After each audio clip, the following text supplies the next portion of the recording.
16, 17. I can still count that high. I've got that many fingers and toes. I haven't Oh, lost any, so I'm still good. are you All sure right. you haven't lost any? I've seen your cooking. This is true, but I haven't cut anything off yet. So, hey, all you crazy sci-fi and fantasy fans, it's time for your daily dose of shenanigans over here at the Blasters and Blades podcast. Just three nerdy veterans geeking out over our science fiction passions and fantastical fantasies. A place where magic is king, the sky is the limit, and space is the place where we put the fun in dysfunction. So, without further ado, we are going to introduce our guest, Miss Alma Alexander. Can you introduce yourself to the listeners and viewers of our show? Hi, I'm Alma Alexander, and I write. I basically got. I saw an interview that Ursula Le Guin did a long time ago, and somebody asked her, "What would you be if you weren't a writer?" And she said succinctly, "Dead." And I basically agree with that. So it's one of those things that people ask me a lot in various written interviews. When did you decide you wanted to be a writer? And my answer to that is I didn't decide when I wanted to be a writer. I was one. I just basically grew up into the ability to hold a pencil and scribble down words on a page. But before that, I told lies for a living. So I've always told stories. That's a good thing to be.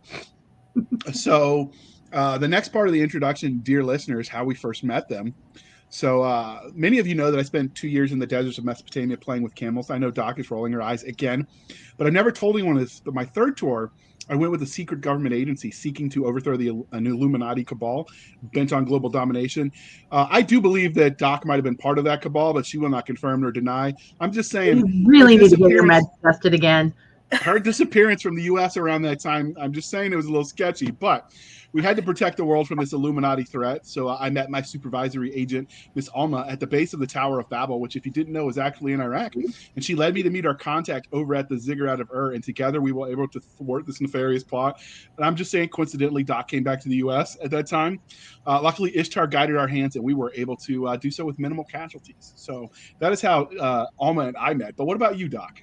I think we met through an email. A friend recommended her, and we talked, and so that's what happened. I don't need a fancy story because my meds are adjusted right.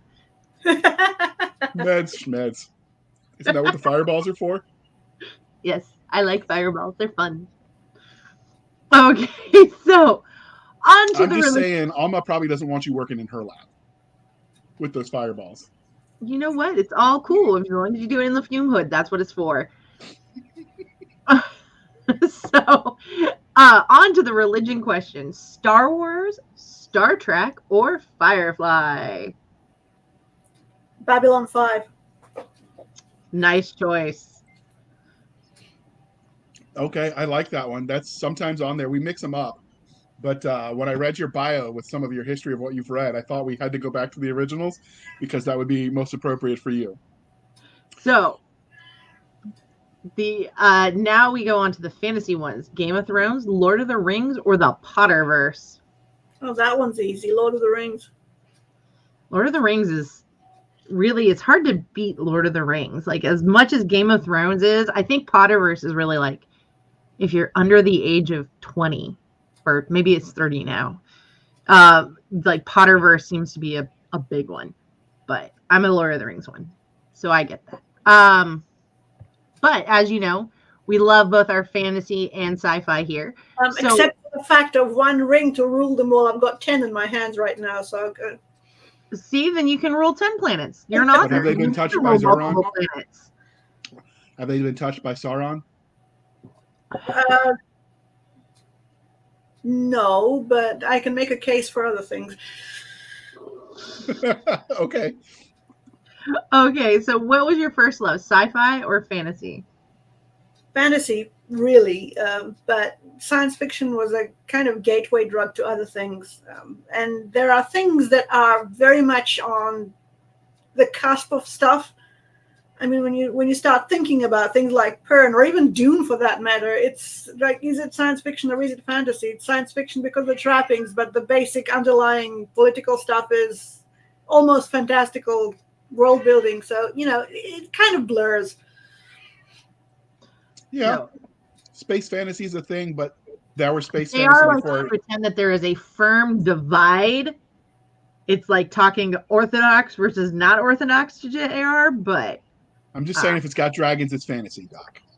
It is not, but okay. thank you. See, she knows what she's talking about. Next, you're going to tell me Pern was sci-fi and not fantasy. It is Technically, sci-fi. Pern was weird, but yeah. Mostly this is an excuse, the whole dragon thing, because I know Chris Fox actually writes sci-fi with space dragons, is an excuse to tell her that, is to tell Doc she's wrong about Pern just to get under her skin. I'm not wrong about Pern. You're just defective. You get real defensive of Pern. It's like you and Anne were besties or something. A little protective. It's okay. So when I was doing your bio, and if you want to read an interesting one, people, we will link it in the show notes, but you should read hers. It's definitely interesting. But you mentioned that you're a Duchess. They call you the Duchess of Fantasy.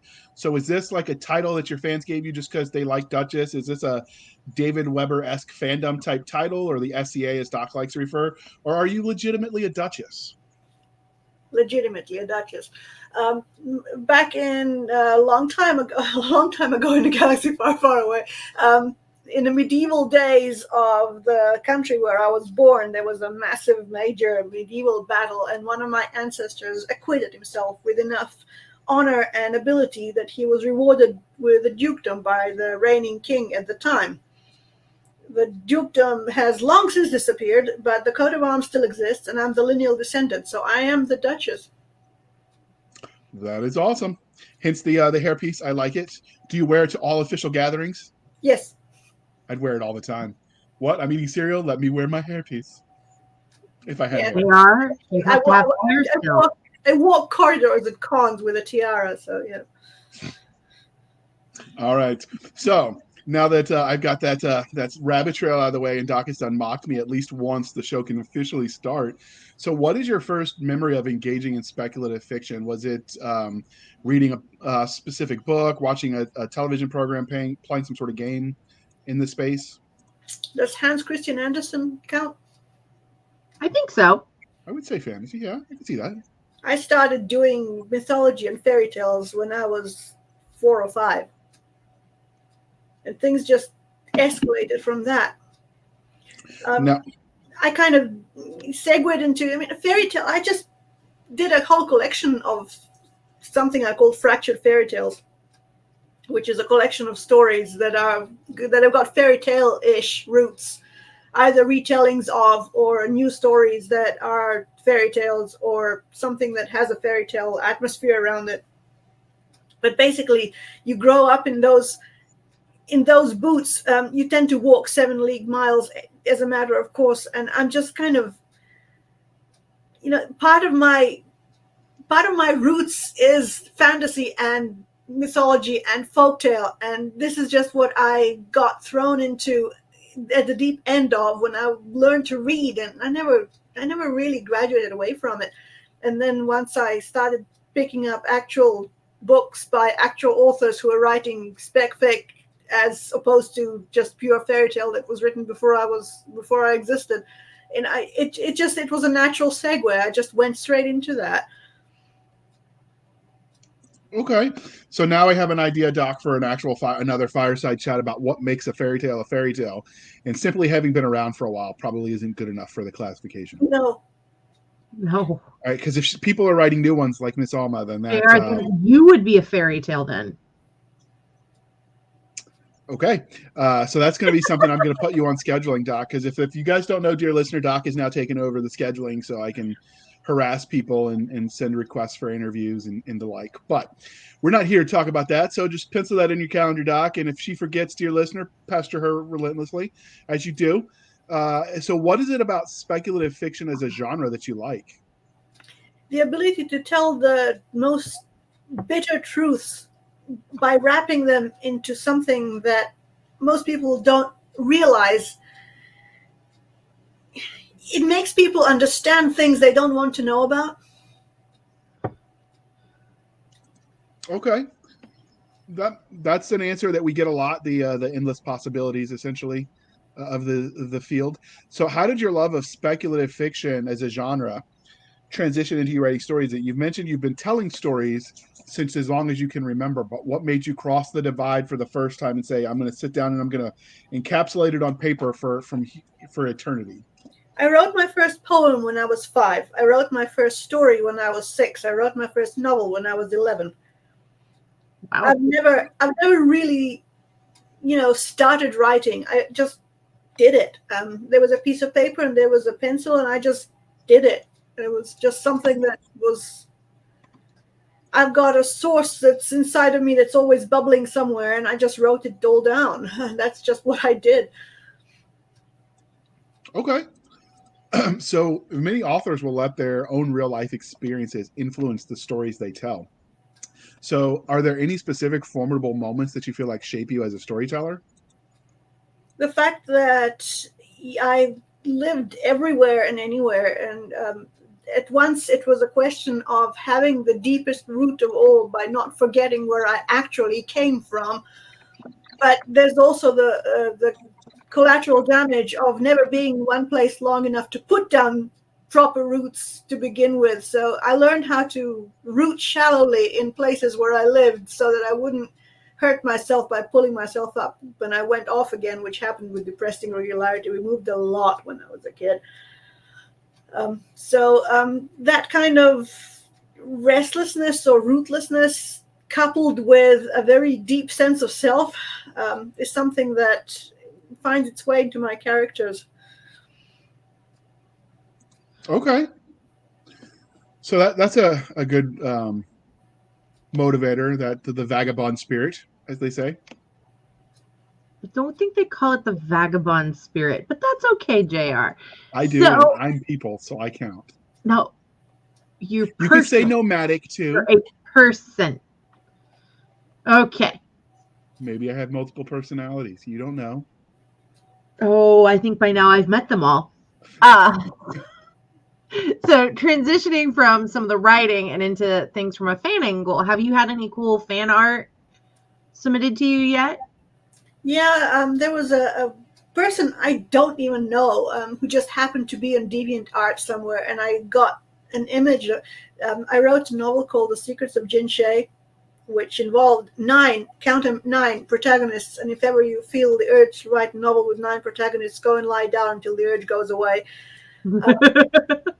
But this person actually came up with a sort of anime type rendition of all the 9 characters. And she nailed the fundamental line of each character type that was up there, and it was just absolutely beautiful. And I didn't know where that came from. It just turned up in my email saying very diffidently, look, I hope you don't mind, but I drew your girls.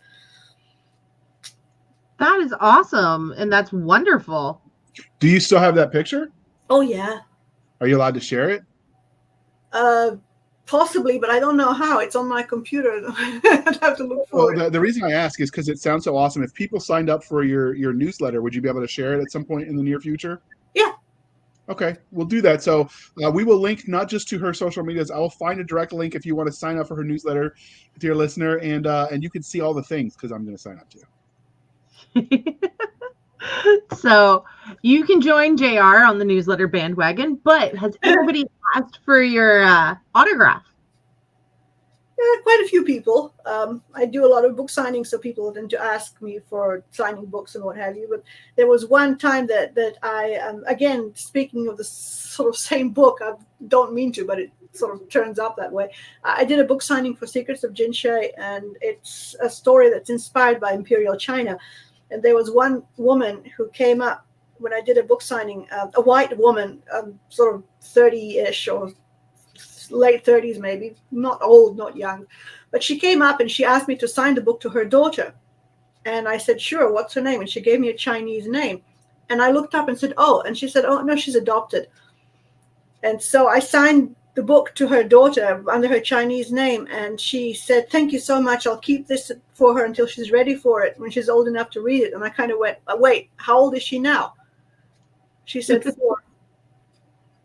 She bought the book from me, signed to her daughter, to give her when she was maybe 12 or 13 so she could read it, but she was 4. I practically cried. I could see that. I could totally see as a parent doing some of that. I had some books squirreled away for when my son is old enough to actually read them. So, because you want to share that, and there's memories and emotions attached to it, and so yeah, I get that. That's a wonderful honor, though. But just the idea that your book is being squirreled away as a future treasure for a child who doesn't even know it's coming yet is just, yeah. You know, and it must mean that they thought you nailed it on the culture of the imperial China. If they well, at wanted least that, one other person reading an older Chinese woman who was just sort of sat there in a corner listening very carefully as I read the excerpt that I did from the book, and she came up afterwards to get her book signed, and she says to me rather diffidently, "There's a part of me that really wishes you were Chinese." Well, that's a very big compliment. I took it as such, yes. Because obviously I managed to get something right enough for her to give me the compliment of saying that she thought that I could have been part of the culture.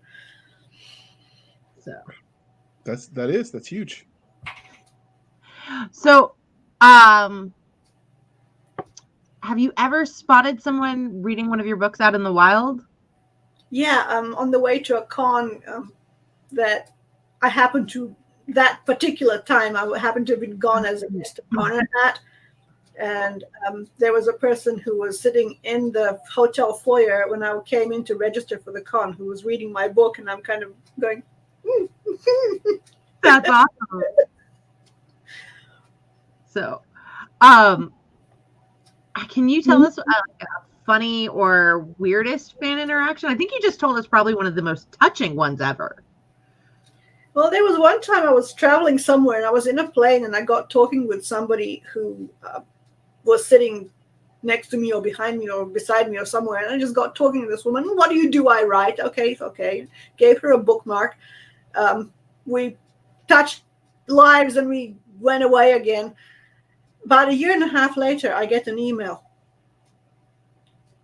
I just read your book and I wish I had known about this book really when I first met you at that plane, because it is amazing. And now I really wanted the ability to have been able to talk to you about it. But damn it, this was the rearview mirror.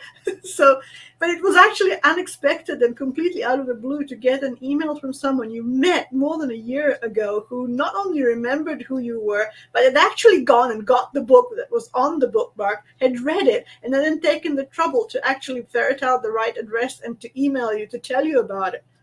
That's awesome. It also means that your money spent on those bookmarks was worth it because it got you a fan. Absolutely. And my husband used to kind of embarrass the hell out of me. He would wander up to random people at airports who had just happened to be reading a book, any book, whatever, and he just hand them, here, have a bookmark. And I always wonder when we had those and we would give them out if anybody actually read them or if they just tossed them in the recycle bin. So it's good to know that at least once it worked for someone. So, right. So this is where we talk about everything that Alma Alexander has written. So could you give us the Reader's Digest version of your body of work? Oh, boy. I've got almost 3 million words in print right now, so that's going to be a bit of a Reader's Digest difficulty. I write across the gamut of things. In fact, my usual comment was you never write the same book twice, which is a feature, not a bug as far as I'm concerned. But I think that's a good thing. Yeah.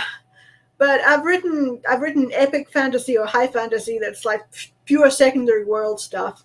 I've written contemporary fantasy, which is our world with just a scattering of fairy dust. I've written science fiction, both humorous and serious. I've written, I don't know how you would call it, urban fantasy. It had to do with werewolves, but honestly, it's not really that kind of thing. But those are the books in which I finally used my education. I've got a master's degree in molecular biology, and I wrote a book positing a complete genetic basis for the weir critters, which is possible. Okay, I need that series just to give to the relatives I have who have backgrounds in statistics and biology. So The Weir Chronicles. okay.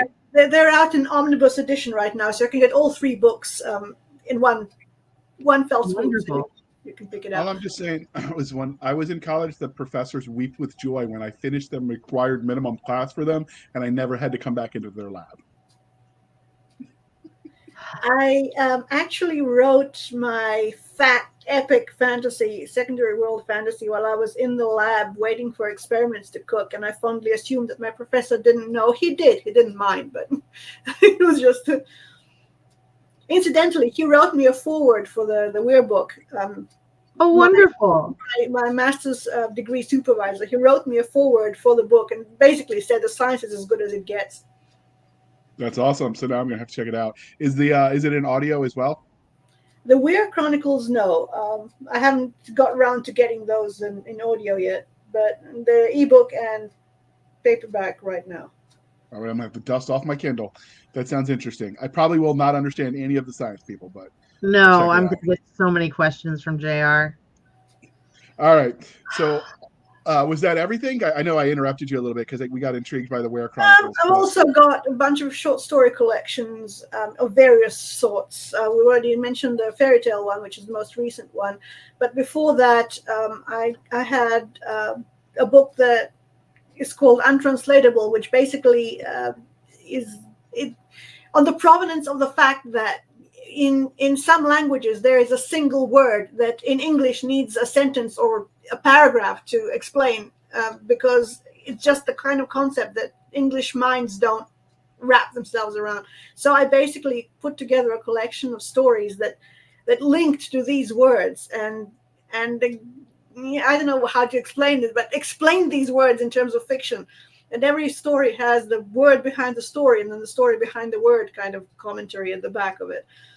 And then there's another set of collection stories, the Val Hall books, which is stories about the superheroes third class, a retirement home for the superheroes third class. And superheroes third class are basically differentiated from the superheroes of the first class, which are basically your random gods who can't help being what they are because they are divine and they'll just shoot your thunderbolt because they can. Superheroes second class are people who are nominally human, but they've got enough money to throw at the problem. They've got the tchotchkes and the supercars and what have you, and they can deal with things that way. Superheroes third class are the people, ordinary people, who may not even know that they are superheroes until some event, some trigger shocks them into that superpower ability. And these guys end up in Val Hall, which is a retirement home for superheroes third class. Okay, I like that. So while all of that sounds fascinating, today we're here to talk about your new book, The Second Star. So where did you get the premise for this universe? How did you come up with the idea?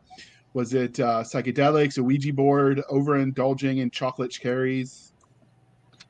I woke up one morning with a sentence in my head, and the sentence was, "A soul is like a starfish." And I kind of said that to my husband, who just looked at me and said, "You're weird." But then he started talking to me about it as he did, and things just got embroidered on then. It was a what if this, and oh here, and what if we turned left at this juncture, and what happened if and before I knew it, I had 160,000 words of novel. And I didn't quite know how I got there, but it all started with that stupid starfish. I actually referred to that book as a starfish book for the longest time. That's an interesting way to start it. Starfish are interesting creatures. Starfish, I get it. So before we dig into those, we're going to take a moment to look at that glorious cover art. So can you tell us how you came up with the idea for this image? And I'm going to be frank, all I see is the second star because I'm colorblind. I don't see anything behind it. So I'm going to let Doc talk about what's on that for us real quick, Well, if you're listening. I think it's an awesome one. It's definitely, it reminds me of some of like where the crawdads sing, but in blue tones, because of the river and at the bottom in the mountains, and then all the beautiful starscape, and then you kind of have that face within the starscape. I think is really neat, and it reminds me of like like the Rowan and some of the early classics with that. The idea was mine. The rendition was not. I don't have the requisite Photoshop skills to achieve this. But I kind of threw out, this is what I wanted. I wanted a starscape, and I wanted eyes looking from it. And I knew enough people who knew what they were doing that they came up with this cover, and I was really happy with it. It's beautiful. I love it. So. All right. Yes. You good? Can you follow all that? Yeah, I just can't see all that, but it's okay. That's the joy of being colorblind. If I sell enough books, I'll buy some of those glasses and see if they really work. That makes you see colors again. But anyway, this is going to be a moment. I think there are shrooms that do that too. There's what? I think shrooms that do that, yes. But Doc, we're a family-friendly show, so we just say no, just like Nancy Reagan taught us to. So we are going to pause for a moment while we shamelessly shill for the man or woman, Doc, since you're going to interrupt me if I don't say it that way, and pause for the commercial interlude. In a galaxy tied together by the magic of the elite jump mages, new graduate Damian Montgomery is in search of his first assignment. Without elite blood ties and high-powered connections, he can't find a ship to sign on to. A pirate attack left David White with a damaged freighter and a dead jump mage. The dead mage's grieving father blacklists him and makes it impossible to hire a replacement. Without a mage to jump his ship, he's stranded. When their desperate needs meet, Damian is drawn into a conflict with the most powerful criminal organization in the galaxy and draws the attention of the Mage King of Mars himself. Starship's Mage, the first book in a science fantasy series by Glenn Stewart, is available on Kindle and Audible. All right. Thank you for sticking with us. And we appreciate it. So we were just talking about the glorious image that is the cover for the second star. And now, Doc, let's dive into talking about the book. So can you give us your 30-second elevator pitch for this book? I'll read you the first couple of sentences on the back blurb, which kind of works as that. The Parada had been lost for almost 200 years before they recovered the ship, drifting in Stygian interstellar darkness, and brought her home again. But that was not the miracle. The miracle was that the crew was still alive. That was also the problem. 6 people went out to the stars. More than 70 personalities came back. I might have dated that girl. Wait, what? Well, we know it wasn't run by the Navy. Yeah, so that actually was the blurb that when I was reading the show prep that made me buy the audiobook because it looks interesting. So essentially, the premise of this thing is that this particular crew came back shattered, and they came back in secret because nobody wanted to explain to the world what happened to these people. The whole story hinges on them bringing in the cavalry, if you like, to figure out if this was something that happened to them in particular, or if this is something that would happen to anybody who happened to set foot in a starship, in which case that was the end of the Earth's starfaring career right here and now, because we can't do this to people. And if it was in any way curable, because how do we let these people out again if we can't, corral them, if you like. Yeah. So there's an interesting conundrum that was being faced by a world which should have welcomed these people back as heroes, but which didn't really know what to do with them. So how accurate, you mentioned the time dilation, and I know that happens, but how much calculation did you do to the effect of the time dilation based on where they went, how long they were gone? Or did you just sort of use that as a premise and went forward? No, I actually did. I don't know if you guys have ever heard about this, but there is an ongoing, for many years now, astronomy workshop for writers called Launchpad that's run by Mike Brotherton from Laramie. And he is an astronomer, a professional astronomer who also happens to be a science fiction writer. So he put together this idea as a week-long crash course in astronomy for people who are doing spec fic. And, it's one of those things, you go in there and they'll just I mean, by the end of that week, my brains were leaking out of my ears, but I knew so much more about everything than I had ever thought I could possible to know. And one of the things that they did delve into, and I had help with the tau calculations by the people who actually are professionals in the field. They helped me calculate exactly what the time dilation factor would be and how it would work. So that's accurate. That is cool. So one more time, if they're so I can put it in the show notes. JR wasn't qualified to go. It's okay. What was the name of this program? And I'm gonna find some links and throw that in the show notes. Launchpad. It was the most amazing week of my life. I mean, by the time I came home again, I was buzzing. I could barely talk coherently. My head was so stuffed with things. So the way I learned my science for my sci-fi novels is we have the Langley has the Space Museum, and I go for the course set for the toddlers, and they explain it to me so I can understand it. It works for me. One of the things that they did in Launchpad is that they took the entire class up to a telescope up to 9,000 feet up in the mountains up above Laramie. And the air is pretty thin out there, and the stars are very close. And they've got the dome, telescope dome. And oh my God, the experience of standing inside the planetarium when the dome opens and just stars come pouring down at you. It's the most transcendental moment that I can possibly imagine. You get this opening gateway. You literally feel like you're pouring yourself out there. It's the most. And you have to apply to go to this, and there are a certain amount of criteria. You have to be a writer of the stuff. But oh my God, if you are, and if you're interested in this, go, because this is the most amazing thing you'll ever do. Okay, I will try to see if I can find that and see, because it sounds interesting.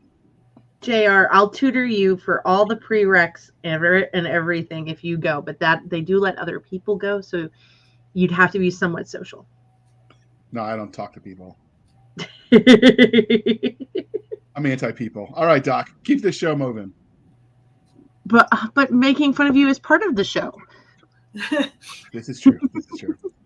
So we've talked about the 30-second elevator pitch, and it sounds like what really is making your series. Normally we ask people, what makes your story special and stand out? But it sounds like what's really standing out is the fact that, you did all this hard science for it and all these math calculations and everything, but also the mental health aspect. Is there anything else you'd say that really makes it stand out in science fiction? Well, science fiction in theory, the whole going out to the stars thing has always been my kind of dream. And if I hear about things like Opportunity out on Mars, and I kind of start thinking, oh, the sweet creature, I want to kiss it. And my parents have never understood why I couldn't just stay in this world, but I've always been out there somewhere. The idea of coming home, though, is a big part of this book, and whether it is in fact possible to ever come home again, or to come back to the same place that you thought you were or thought you wanted to be in, but something, either it or you, has changed some fundamentally enough for that connection to be difficult to reestablish. And that's a part of this storyline, really. It's a story of going out into a miracle and then coming home, or trying to come home. One of the personalities that turned up, much to my delight, because it gave me the permission to kind of go slightly poetic and lush, which is my strength anyway. But one of the personalities that came back was one that just refers to itself as the poet. Okay. And the poet has a lot to say about coming home. Okay. That sounds interesting. So did you write any actual poems then for this story, or did you rely on they're existing not ones? poems. I'm just saying that the poet thinks poetically, and the prose that he says, the way he speaks, is looking at the world through a poetic lens. Okay. All righty. So, Doc, the next question is yours, I believe. I know I was going to ask, what tropes do you really use in this and play with in Second Star? Because there's some people who love certain tropes. I'm not sure I work in terms of tropes. I write the story. If the tropes turn up, then they're welcome, but I don't go looking for them, kind of thing. That's fair. Okay. All right. Well, then the fun question. So, you mentioned that this is obviously science fiction because the cover and space opera. So, are there any other subgenres that you feel like this story fits into? It's been called a psychological thriller. Okay, I can see that. All right. So now on to the story itself. So. I don't think we've ever had 70 main characters before. Did you make a flow chart to like track that? Actually, I have a very peculiar brain. I kind of keep that, not necessarily after I don't keep it after I finish the book, but while I'm writing a book, it's all in here. It's all in my noggin. I very rarely write things down in terms of summaries, or I'll occasionally draw a timeline if I need to, just in case I need to know how old certain characters were when. But that's about as far as I'll go. The rest of it's all stuck in my head. Yeah, you mentioned with the I'm gonna butcher the Chinese Imperial China story that 9 main characters not to do it, but you wrote this novel, Jin Che. You wrote this novel with essentially 70 main characters, and that just blows my mind. You almost need a PhD in character writing to try to figure that out. But let's talk about those characters. So, what makes the 6 main characters of the crew unique in the crowded field of speculative fiction? Well, 2 of them happen to be twins, and part of the fear, if you like, is like, okay, we sent a pair of twins out there. Did that screw the pooch? I mean, is there something very specific about twinhood that may or may not have affected something that we didn't know about or weren't considering? And as it happens, it's got something to do with it, but it might have been the trigger of, or one of the triggers of what happened out there, simply because of the sort of mirroring of the minds of twins that happens. And the twins were a great deal of fun to write, really, because these 2 guys are, they're very alike in some ways, but they're very different in a lot of other ways. And one of them actually is a Dungeons and Dragons aficionado, and he basically starts explaining to one of the main protagonist characters, the psychologist, about the alignments in Dungeons and Dragons. And he comes up with the twins. He definitely aligns them differently. They may be twins, but their Dungeons and Dragons alignments are not the same. Okay. Oh, okay. That's interesting. So You might have picked up that I spent a lot of my misspent youth doing Dungeons and Dragons too. nothing wrong with that. And I've met some of those guys that wrote that stuff. So it's interesting.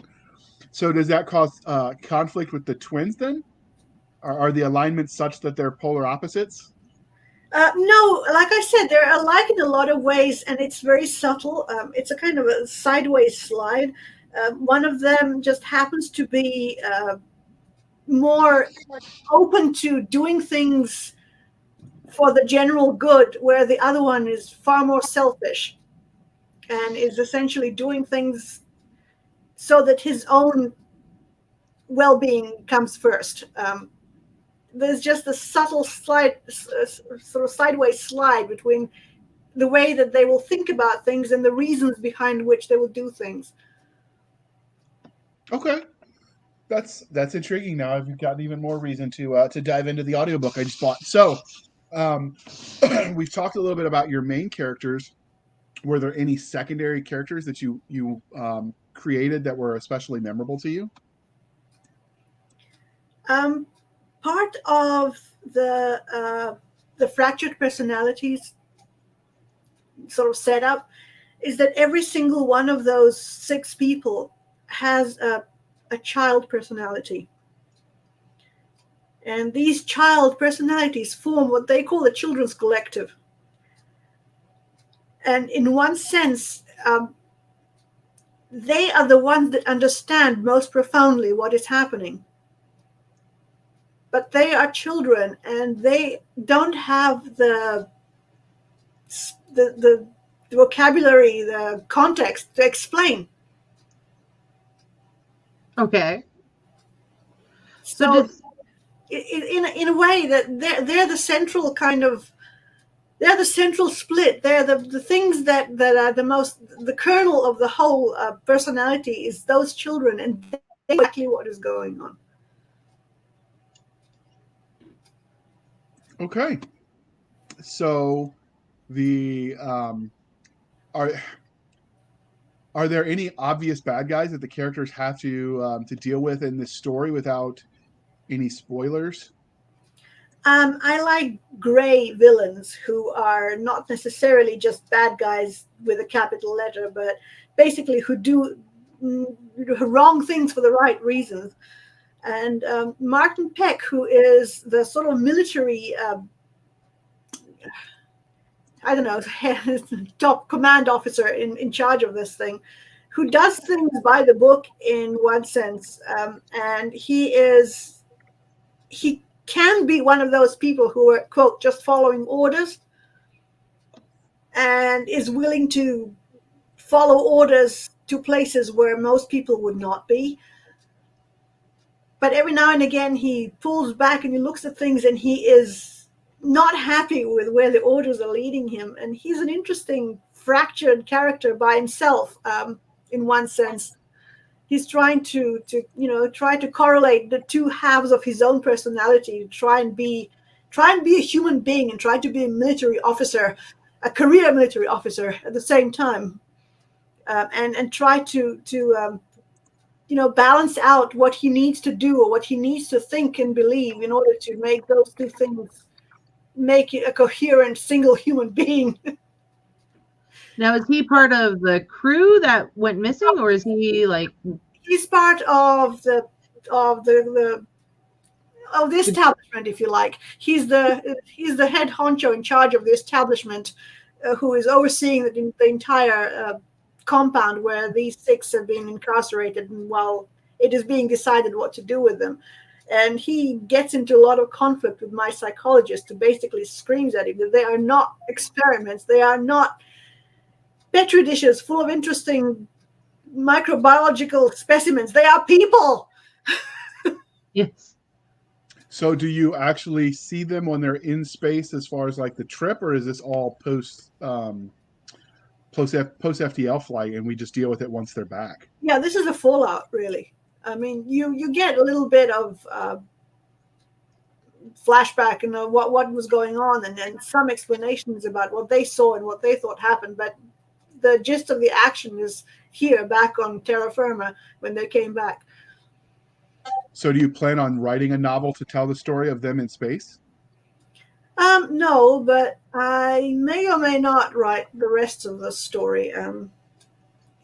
No, that's not what I meant to say. There's no rest of this story. This is a standalone book, but there may be ramifications that carry on at the end of this novel, which may or may not warrant a second book in the series. I'm thinking about it. Okay, that's fair. All right, Doc, next question is you. So, if your characters you ever met them in a back alley and they knew who you were and everything that you put them through, how do you think you would fare with that? I wouldn't want to. There's an artist friend of mine who drew a cartoon of me sneaking away from a group of people who are supposed to be my characters, all of whom are standing with their arms crossed, gloring at me. Sounds about right. That's awesome. So, well, at least with the poet character, you'd have a chance, because you've on your bio on your website you say you can actually write a sonnet in under 5 minutes. So you could just wow them with your poetry skills, and you might get away with that one. Yeah, the other 69, you're in trouble. You can blame my grandfather for that. My grandfather was a poet. He started reading me sonnets when I was 4, and by the age of 5, I told him, in my little childhood list, Grandpa, that one doesn't scan right. And he said, of course it doesn't. And he goes, don't be silly. And then he checked it and it didn't. I had osmosed the structure so deeply that I was able to not so much count the syllables, but it felt off. The meter was off. And I picked it up at 5 years old that something was wrong with this meter. And he just, okay, then. Okay. But this is where my sonnet roots are, because I got that so early and so young that it became something I was, if I may borrow the metaphorical kind of parallel, I was suckled on poetry. That really works. kind of neat. Whereas my poor mother would try and read Dr. Seuss to me and I'd throw a fit. You are a much more agreeable child. So With you, the bar is low. With you as the base, Doc. You know what, JR? I still put up with you, so it's all okay. I've heard the stories from your brother. I'm just saying. It's okay. Remember, you have to put up with me because otherwise you're lost. So in this universe, for Specfic, that the world can be as much of a protagonist as any of the characters. Can you tell us some about the world you created? Is it near future? Well, it's about 200 odd years from set very far. Well, depending on when Parada was launched, which is not right now, so give us another 20 years. But it's 200 years after that, so it's kind of sort of near future Earth. But I also hint quite heavily in the book that something happened to us. There is a lot of references to climate issues that, for example, the Middle East is uninhabitable. Okay. Little hints like that. The reason that we took so long to send the second ship out was because we had enough to deal with right here on the ground. We didn't really, think about doing anything other than survive. And in this world, air travel is pretty much non-existent and is reserved for people who have enough clout and or money to pay for it. And it's not like today when you buy an airline ticket and you hop into a plane and you just go off on a holiday in Hawaii. It doesn't happen in this world. Okay. So it sounds like this is kind of a more grim world. In one sense, there's a distinct reference of there's a well-known park in Istanbul where a lot of where the habitat is, if you like, and they go out into Istanbul city. There's a very heavy hint that the shoreline is not what it used to be. There's a park that has got the same name as the very well-known park in Istanbul, but it's got 2 appended to it, as in Park 2, as in this is not the original park that used to be here. This is what happened when the sea rose and swallowed up a lot of what was here before. So, okay, go ahead, Doc. No, I find it interesting. So normally we would ask you what's next in the series, but you mentioned that this is a standalone and you haven't decided if you're going to write more books. So what would it take from your fans and readers of this book for them to say, like, no, we definitely want a second book, to convince you to do that? Is there like a threshold of sales that you're looking for? Do you have a mark that says, if I get this, then it's definitely something I'm going to do, or do you just let the muse take you? No, I don't work like that. I don't write to market or sales or that. If I think that there's a story that needs to be told there, then I'll tell it. I've got to make up my mind about that. I need to think about what I need to think about where this might go and if it warrants another novel in the same context. Okay. So you've talked a lot about this group that made the first FTL trip, and things went wonky. So if you had the opportunity to take one of those trips, would you take it? Leave Terra Firma? Oh, in a hot second. Okay. Yeah, I would too. So I have some friends that are writers that say they would go on the second trip when they knew everything was safe. Oh, I don't know. Give me a chance to go into space. I'd probably go, give me, where do I go? Okay, so we know that you did mention that this is set sort of near future as far as technology is concerned. So we know that every literary universe, at least the good ones, have internally consistent rules for science, technology, and magic if it is included. So what sort of tech can we expect from these books besides the FTL spaceship? There are a lot of things that people might find familiar, but there is, for example, a system of cars that exist in Istanbul. You can basically call a car and you can program where you want to go, and the car is going to take you there. Naturally, this is hackable and gets hacked. There are a lot of things like, for example, phones, or what passes for phones in that world that people will find very familiar in using the way that we use ours.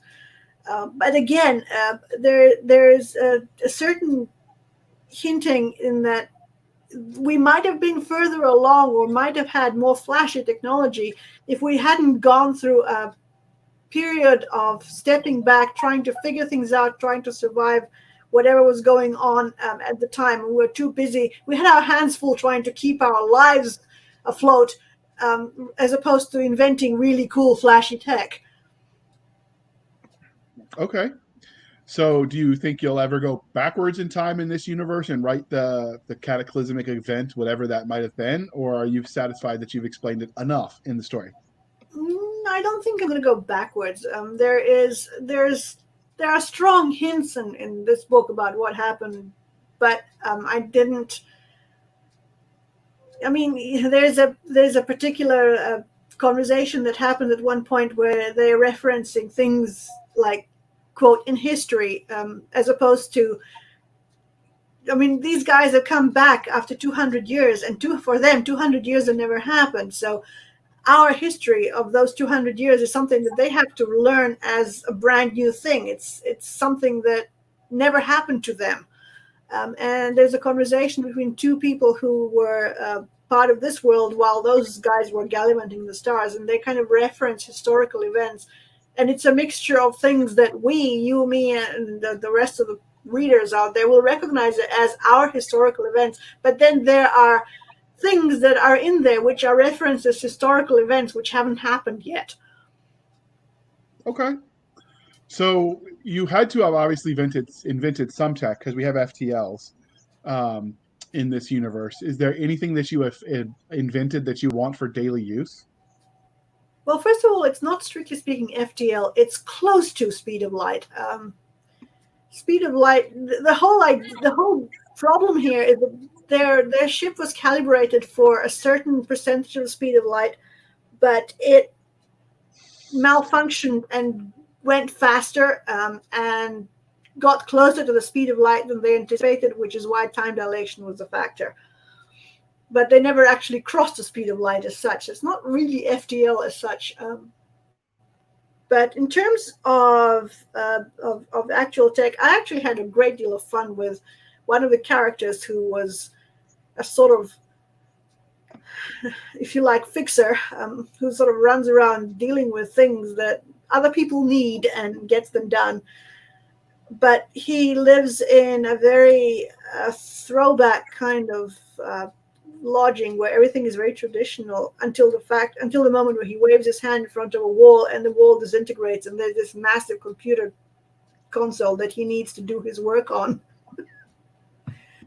That might be fun to have in one's house. I mean, there's just something that you don't realize is there until you look at it in a certain way, and the whole thing just kind of segues into whatever you need to have to, to deal with anything that you need to deal with. And this guy's got enough computer power to. I mean, when you think about it, when they said that you could, the amount of computer power that it took to send people to the moon is now probably can be carried in an average person's pocket in a smartphone. That kind of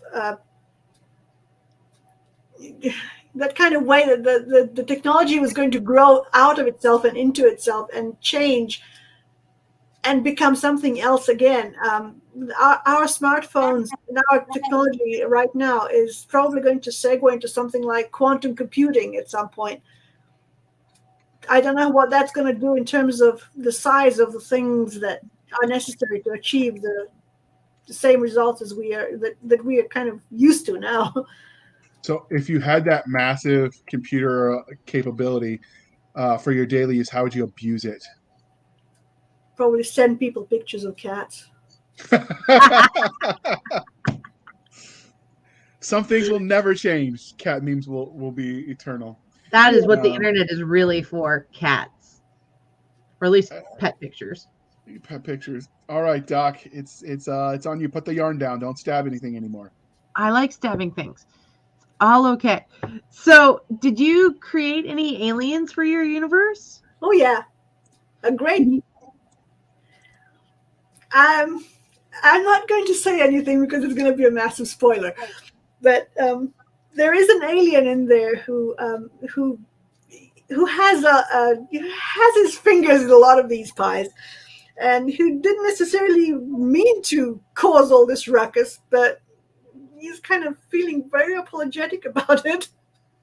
So, how did you go about creating and designing your alien? Did you let nature inspire you as with your educational background for certain? You have a lot of information to pull from. Or was it, I need a guy who can do this? It wasn't, I need a guy who can do this. The aliens have got their own ways of traveling out among the stars, which to us are like the ways of God passeth all understanding, which is why when the two worlds collided, things didn't go well. Okay. So, what about when you're creating fantastical creatures? Are the aliens secret, or does like humanity in general know about the aliens? No, they don't. That's part of the reason why they're keeping the whole thing under wraps, because they don't know what they're gonna do about this. Once they actually find out what is happening and that there is alien influence involved, then everything just takes a quantum leap into a different dimension. Now what do we do? What do we tell people about this? Do we tell them that these aliens are out there floating about, and if so, that it's possible for them to affect people like this? And there's all kinds of interesting decisions to be made, given the existence of such things. Okay. So you've also written some fantasy, and just because I'm curious, it wasn't in the show notes, but when you create fantastical creatures for the fantasy side of things with your fantasy worlds, how do you create those? Do you use the sort of the same process, or do you rely more on legend and lore? Well, segueing back to the weird critters, it's been said that there's no such thing as an original idea, but I think I actually might have had one, because I don't think that there's anybody out there who's ever written about the different kinds of weird creatures. All right, but I don't think there's anybody else out there who has created a thing called a random weir. And a random weir is a weird creature who they have a basic form into which they will turn into, if all else being equal. But they've also got the gift and or the curse that if they happen to be in the wrong place in the wrong time and looking in the wrong direction at the right moment of their change, they will turn into the last warm-blooded thing that they will see. That could be interesting. Which is one of the reasons why my character's mother is a weird chicken, because of an unfortunate farmyard accident.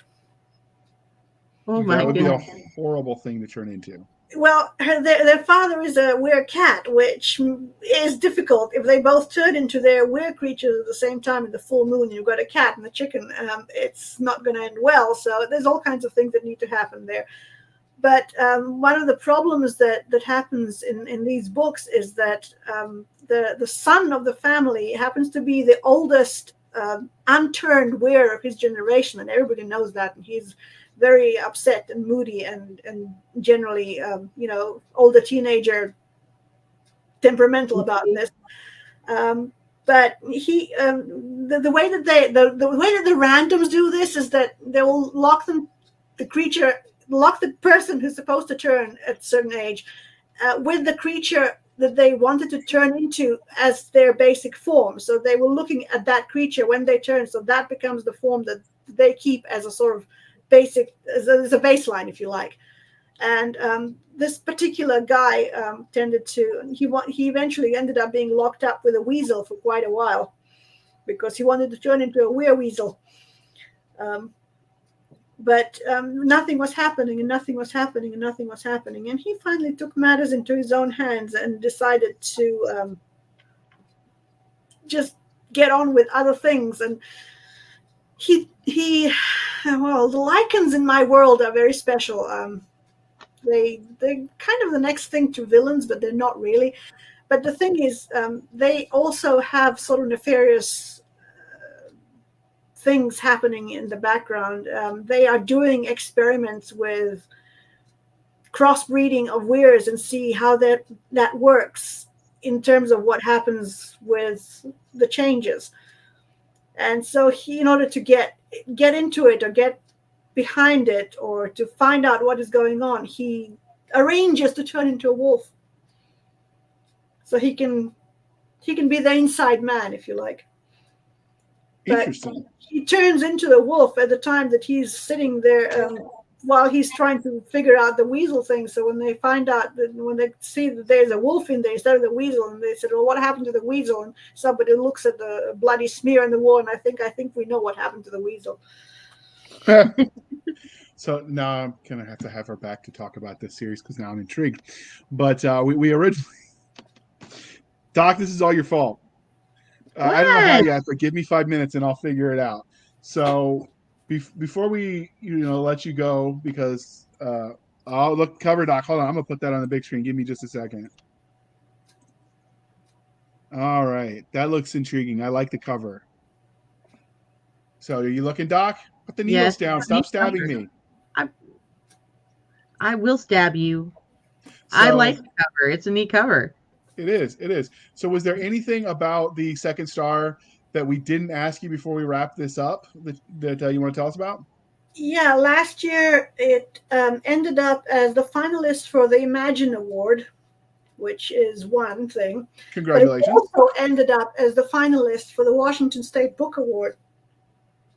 Ooh, nice. Which, given the fact that it's a genre novel, was quite an accolade. Yes. That is good. So, dear listener, before we let you go, we would be remiss if we didn't remind you that your thoughts matter too. We'll assume you're readers if you're listening, because that's who we talk to. So remember to please be kind and speak your mind on the reviewing platforms. Your reviews help the right readers find the right books. And rumor has it that if she gets 100 reviews, she will not turn into a were-chicken. Rumor has it. So, Doc, what are you thinking about chicken recipes now? I can see your mind moving. I am not. I was more thinking that might be your inner spirit animal. No, mine is quite definitely a wolf. Yeah, the JR's might be a chicken. I actually there's a place that exists about an hour away from me, which I didn't know until quite recently, and it's a wildlife sanctuary, and they offer encounters with wolves. They've got a whole pack of wolves there. So, of course, the first thing I did was I kind of fell over myself getting there to try and get this happen. I've been there twice now. I've been kissed by a wolf. Oh, that's kind of cool. So if the listeners wanted to find out more about you, can you tell them how they can do that? And as usual, dear listener, the links will be in the show notes. Well, I have a website, which is www.almalexander.org. Not .com, because that got hijacked by a Chinese pet food company. .org. Don't ask. I don't know how that happened. But if you go to .com, you're going to find some really interesting stuff. So go to .org. That's the first thing you're going to see is my book table with all of my books on it. So you're welcome to go and browse through my entire oeuvre if you like. And you can probably find the rest of my online presences from there: the Twitter, the Facebook, the Goodreads, the Patreon, all the usual suspects are probably linked from there. All right. And you can find us on our Twitter at twitter.com/SF_fantasy_show, Sierra Foxtrot _fantasy_show. You can email the show at blastersandbladespodcast@gmail.com. Again, that is blastersandbladespodcast@gmail.com.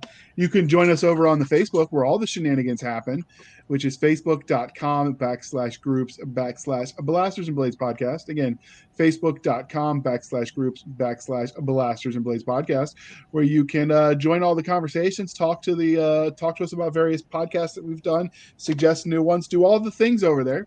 We have a website, which is anchor.fm/blasters-and-blades. Again, anchor.fm/blasters-and-blades. And you can also support us on that link with for as little as 99 cents a month on a Patreon style model, or you can support us over at buymeacoffee.com/author J.R. Handley. Again, buymeacoffee.com/author J.R. Handley. Be sure to put in the comment section that it is for the podcast. And I promise I will keep my co-hosts, Doc Cisca and Nick Garber, duly intoxicated. They will drink until their liver surrenders. Never surrender. As she takes a drink from her tumbler. Because she's got not a problem. So, and it's got chemistry on it. I know. It's a lovely chemistry thing. Yeah. I take offerings. She's easy to bribe people. Booze and chocolate. Booze and chocolate. Caramel. Caramel is good. I can't disagree with you there. Okay. But thank you for spending some of your precious time with us. For Nick Garber, J.R. Handley, I am Cisca. This was the Blasters and Blades podcast. We'll be back next week, same time, same place, where we indulge our love of nerd culture, cheesy jokes, making J.R. learn how to read again, and, of course, pineapple on pizza. Heresy. Oh, no, she agreed with you. She No, agrees with me. Oh, yes. Maybe you science warped the brain. Maybe that's what it is. Science labs warp the brain. Mm-hmm.